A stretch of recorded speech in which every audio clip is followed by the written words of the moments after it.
Who's going to win, King Kong or Godzilla? Let's jump into it. Welcome back to AsArt with Nick and John. We do our very best to post 3 videos a week. Hit that subscribe button to stay updated and go to asart.space for audio and video links. Let us know if you're King Kong fans. Let us know if you're Godzilla fans.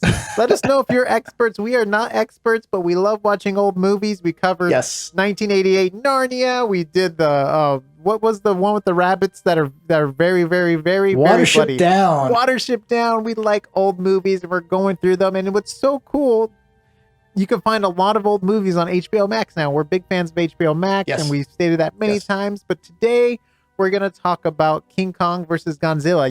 And just as a link on YouTube. So if you guys check that out, just look up King Kong versus Godzilla. You'll probably be able to see the old original version, which is awesome. Yes. And yes, we know there's a new one coming out on HBO. We know this. This is not next week. This is not the new one. This is better than the new one because it's like humans inside of costumes and miniature sets and real octopuses, and it's just like amazing. So Nick, before we get into this, I'm curious. Do you have a history with King Kong and Godzilla? Do you have fun attachments to either one? I watched the first one with my grandpa when I was little. The first King Kong or Godzilla, or which one? The first King Kong. I think I remember watching like Godzilla 2000 or whatever it was when it came out, and then I remember watching Peter Jackson's King Kong. Yes. So the reason I asked that is because I haven't seen a single Godzilla movie. I've seen maybe 5-10 second clips, from popular culture stuff before, but never seen a Godzilla. This is your first Godzilla movie? Aside from the Gareth Edwards directed one, which was I think in 2015 or 14. So I did see that one, but that's not old school. Yeah, that's much newer. Though I have seen at least a couple King Kong films because of my history of visual effects and motion graphics class. I would always show some Ray Harryhausen type, stop motion stuff for that, which is very famous, very high quality stuff. And then I'm a big fan. One of my favorite visual effects movies ever is the Peter Jackson King Kong. I just love the matte paintings, the visual environments, effects, and though, King right? Kong Not story. I actually really enjoyed the movie as a whole.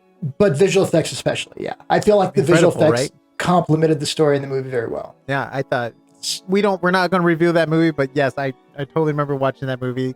What they did with the gorilla was incredible, King Kong. But now we're going to talk about King Kong versus Godzilla. Okay. So going into this, what did you expect? Did you have any preconceived notions of this? I feel like I had nothing preconceived. I went in like totally blinded. After watching the movie, I felt like this movie felt very self-aware. Like think about it. Like the whole plot of the story was about a marketing firm wanting a monster so they can make more money. And the whole movie's about getting two separate monsters together to make money. I feel like this is like, it was like so self-aware of like what kind of movie this was being, where they even like wrote into the script where it's like, hey, I own King Kong. Let's get him over to fight Godzilla. Let's see, blah, blah, blah. I just thought that was like so interesting. It felt so self-aware, like of itself. And I forgot which studio is this. Is this Universal? I think Universal did the American cut for sure. Okay. Because, Universal did all the classic horror, figures, and they would get them crossed in different collaborative movies. Do you think they just wanted to do the same with their super monsters or whatever? Probably. I don't know the correct history behind this, but I think King Kong was supposed to cross with some other monster, but the script somehow made its way to Tokyo, and they decided to do like King Kong versus Godzilla, and this is actually what really pushed Godzilla into the mainstream to like how popular he is now. Because King Kong was really popular, obviously, because it's King Kong. So by adding Godzilla into it, it like exploded the popularity of Godzilla. And I guess this movie too, in the U.S. and also in probably in Japan too, because you know what I mean? Because like everyone knows King Kong and stuff like that. But and I guess this is like the movie where they came up or they perfected the iconic sound of Godzilla, the high pitch, and it was. There was just little bits and pieces I was reading. I don't know if they're 100% correct and stuff, but it was very interesting to read how like the whole thing. And then I think after the movie was made, they're like, "Oh, this is cool. Let's just run with it." And then they did something else. And then there was rumors, I don't know if it was ever confirmed, that there was 2 endings filmed too. One where King Kong wins, and one where Godzilla wins, and they were going to air them in the different countries. You know what I mean? How funny! So different regions, wins. You get your local hero. That's hilarious. But they ended up going with like a very neutral, whoever you think won kind of thing, because they kind of went their own separate ways, which was really interesting. And which is funny, because if you fast forward now into modern times, and all the Avengers and Marvel heroes, they always fight. They always pin them against each other one way or another, but no one ever really wins. It's just always like, all right, so that's very much been carried over into modern times as well. And then did you kind of get the vibe of King Kong's story was pretty much his story all over again from the first King Kong movie? Like, they went to the island, they brought him back like on a ship, and he climbed up a building. He even grabbed a girl in his hand. Like, wait a minute, they took like the most iconic moments from the King Kong movie in the first place, and they just placed it into this movie. It's like they're reintroducing the character to like a different culture almost. Like, yeah, I thought that was really weird they did that, because you're right. Maybe it's because they wanted to have that story in Japan as well. But I was just like, okay, well, you're kind of retreading the same stuff right now. Whereas it made a little bit more sense if, like, okay, he was brought over for a different purpose this time, or a different arc. I mean, he's they definitely depict him as a monster, so he doesn't necessarily have an arc in that same regard. Mm-hmm. But yeah, it was kind of a weird way to tell his story as far as getting over there. So let me ask you, having seen at least a good chunk of the initial King Kong with the really cool stop motion, I was expecting a lot of stop motion quality effects and stuff like that. I wasn't. That's definitely not what we got as far as stop motion, things like that. Did that surprise you that this many years later? Okay. No, because I went into it thinking more of a Godzilla movie.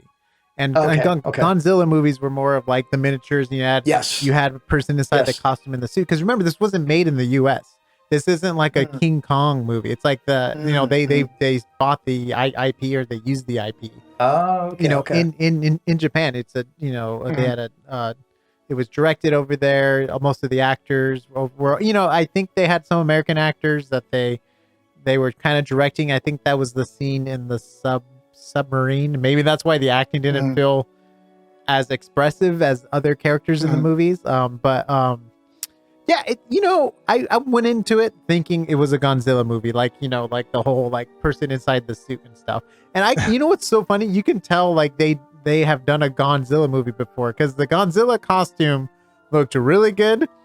King Kong, on the other hand, like, what happened to the King Kong costume? Like, I feel like he got like the short end of the stick there. Like, his face looked pretty funky sometimes. Even his costume looked weird, like the way like it. And then you could tell they extended his arms, and it was just like there was just a lot of things wrong with his costume. Yeah.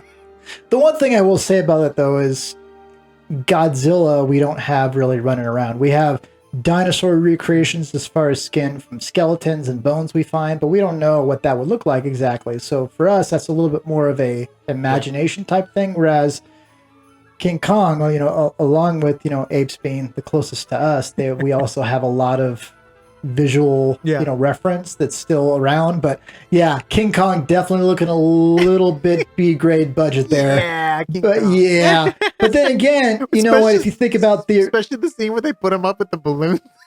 Oh yeah, I was just like, what is it? Like, when you tie him up with the fish wire? I'm like, what's going on here? It was so rough. Balloons that strong to lift it. Yeah, like, are they a bunch of zeppelins you have tugging on him? Or like, it was hilarious. But you know what, oh man, I don't even know. But it was like you said, they were self-aware what they were trying to do. It was just silly fun, and we'll get to my favorite silly cheesy moment later on. Can we talk about how Godzilla almost felt like a child? Like, after he would like do something, he'd be like, "Yay!" Like, he was like clapping and just like happy. And I feel like King Kong, it was like the old adult that like didn't want to play. I mean, he's even drinking, and he's like he gets drunk and he falls over, and then they take him out. You know what I mean? Like, he's just like, I feel like he's not as aggressive and as energetic as as Godzilla. Like, well, it's so interesting. And I thought it was hilarious when the first time Godzilla and King Kong see each other. I thought, oh, this is going to be a huge, crazy fight scene. And he gets blasted the first time. He's like, I don't want to play. He just walked off. He's like, you know what? I don't want to play. I thought that was hilarious. But you know what? to your point, if this was made all in Japan, they don't really know how to treat the character of King Kong as much because they haven't made those films. Exactly. That's why he has the power where he gets stronger with electricity. He gets shot by a random bolt of lightning to get a power up. I mean, it's just like...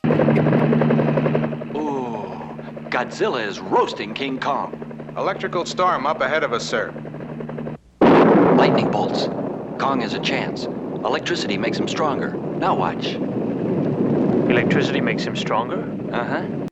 Which I thought was going to be the complete other way around. If anybody would get more powerful with lightning, I thought it would be Godzilla. And all of a sudden, King Kong goes from like the Undertaker, he's almost dead, he's like, boom. Yeah. He's back to life. I was like, whoa. And my favorite moment is when he shoves a tree down Godzilla's throat. He gets shot with lightning. He has a superpower power up. He's like, oh, what am I going to do? I'm going to shove a tree down Godzilla. I thought that was hilarious. I mean, there were some good moments. Like, obviously, I thought they did a good job with the miniature scenes and even the tanks. And like when the Godzilla's first coming out of the water, like, I mean, obviously it's not like perfect, but it's like, you know, like me and John talk about this all the time with visual effects. Like nowadays you say something, you can easily do it visual effects wise. Not easily. It's doable for sure. It's totally doable. But back then it's like, oh, how are we going to do that? How are we going to make a shark that we can control in the water for Jaws? Or how are we going to do a dinosaur? You know what I mean? Like, you know, like for Jurassic Park. But even when you go back even farther, the things you have to do within the budget and all that other stuff. Like, I think the budget for this was like, it was like $400,000. Oh, it was very low for how high end the effects work is. You know, I mean, I don't know how that translates to nowadays. Like, that's true for price. But you got to think about it though. Like, they did. I thought they did what they had to do to get the movie done. You got the tanks and the effects of the tanks. I mean, you could probably have better, you know, blasts from the mouth and stuff like that. But like, it worked. It totally worked. It was fun. I didn't get too bored. I was able to follow along with the story, and it was fun. Like, and you know what's so funny? After watching the trailer for the new Godzilla versus King Kong, I am like, wait a minute, the raft. Like, they're doing the same thing with the raft. I'm like, oh, I wonder if they're going to bring a couple of these ideas into the new movie. But anyways, I'm going off topic at this point. I'll be excited to see the new one. I think that'll be fun, and especially after having seen this, to see how they translate over these topics and what they carry over, what they completely change. You know what? The effects were, especially when you consider the time this was made and the budget, it was completely serviceable.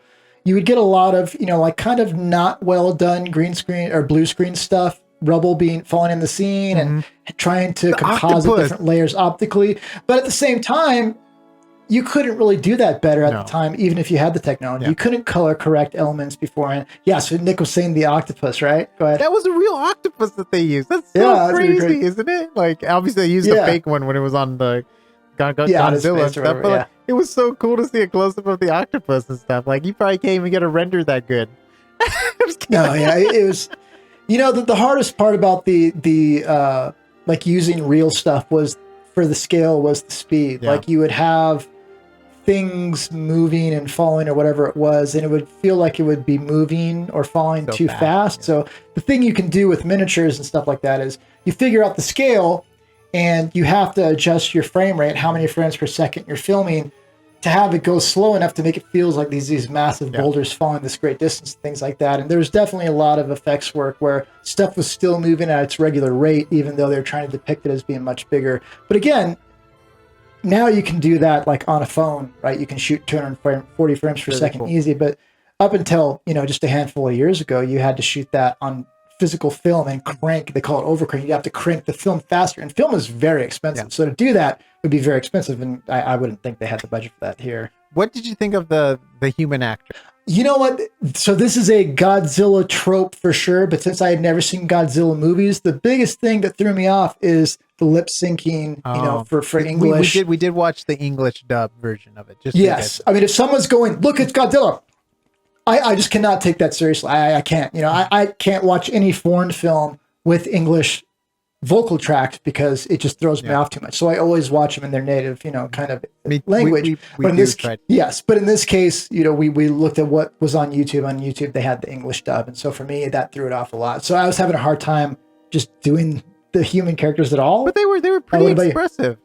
I liked how expressive they were. They seemed like they were fun. Like the the two guys that, as it Mr. I don't want to say it's Taco, or the guy who buys Godzilla, who owns the drug company. Isn't it a drug company? Yeah, I think it is a drug company. But like, he owns Godzilla, and he sends these two guys to go find the monster. They're very fun, campy, like, you know, they're having fun, they're joking around and stuff. But I really enjoyed the owner. He's like, no way, he's my property, and like there's like the whole scene where the wrap's loaded with TNT, and he almost like puts his elbow on it. Where they're like, whoa, what are you doing? He almost like and then when he's still alive, he's like, oh, look, he's still like, he looks so, he's like, he's still happy. So I think that actor was known as the Charlie Chaplin in Japan. Oh, really? How funny! For like his comedic timing and expressiveness. Oh, how funny! Like that. That's hilarious. By far, my favorite line delivered in this film by a human actor was when they were flying over in the helicopter, when Godzilla was just beating the crap out of King Kong, and the storm's incoming, and this guy, at least in the English dub, casually says, "Oh, a storm's coming this way. Watch, this is going to be good. Whenever King Kong gets hit by lightning, he gets more powerful." It's like, that was like the chick in the bucket just to deliver his line to give you context that King Kong gets more powerful. But the English guy said it, oh, he gets way more powerful when he's hit by lightning. He's not like, oh, this is going to, it wasn't even excited. It's like, I was laughing so hard when he delivered that line. I was like, oh man. That's so awesome, isn't it? Oh, it's so good. Yeah. That's so good. And so this is going to be a curious thing with the new film that's coming out, is they've said many times in press interviews and even on the title, the subtitle of the movie, it's like, one will fall. Like, they're going to have a winner, which to me, I don't really care. I don't, you know. I'm gonna make a prediction and say they're not gonna have a winner, because what's gonna happen is it's gonna be like Godzilla being mind controlled, or something like that, where like he stepped on a thorn, or you know, it's a robot Godzilla. It's not truly Godzilla. And then like Godzilla's gonna come back, and then King Kong's gonna team up with the real Godzilla that we know, and they're gonna be like holding the championship belt above their heads in the city, like they teamed up and they won the fight.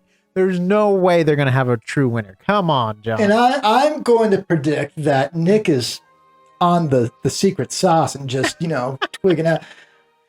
I think if anybody wins, I think this is being made by a American, you know, no, it's not audience and stuff like that. It's gonna be a tie. I think King Kong would win. A tie. It's gonna be they're gonna come out on top as a team. It's gonna be Civil War. It's gonna be Batman v Superman. Any superhero movie we have, they're always gonna be mean or whatever, but they come out equal. Like Batman v Superman, they have to team up to fight Doomsday. Civil War, they go their separate ways, but there's no true winner. They both win depending on what side you believe. Like, there's no way they're gonna pick one winner. There's no way. My prediction is Nick is going to be wrong. That's my prediction. Oh, dang. And if I'm right, John says he's going to shave his head for this channel. All right, guys. So let us know down below what you think is going to happen. This is coming out next week, so it's coming out pretty soon. If you have not seen the classic King Kong versus Godzilla, let us know if you're planning on watching it. If you have seen it, we'd be curious to hear what your thoughts are on it. It's a fun view, especially when you put in the context of the time period and the budget and stuff like that. Just kind of fun stuff. Yeah, and let us know who you think is going to win. If you think Godzilla's going to win or King Kong in the new HBO Max show or movie. Or more importantly, if you think Nick is wrong. That's the most important thing to let us know here. Nick is right. All right, guys. So check out AsArt.space for the audio and video links. We do a lot of various content on here. We have our expert Kyle on very often. Check out his Instagram and his artwork. Check out all the episodes with him, especially his dark materials, breakdowns, and things like that. Do a lot of deepfakes, a lot of visual effects breakdowns, a lot of reviews. Yeah, a lot of HBO stuff. So let us know what you like. We'll make sure to do more content like that on the channel. We'll see you on the next AsArt show.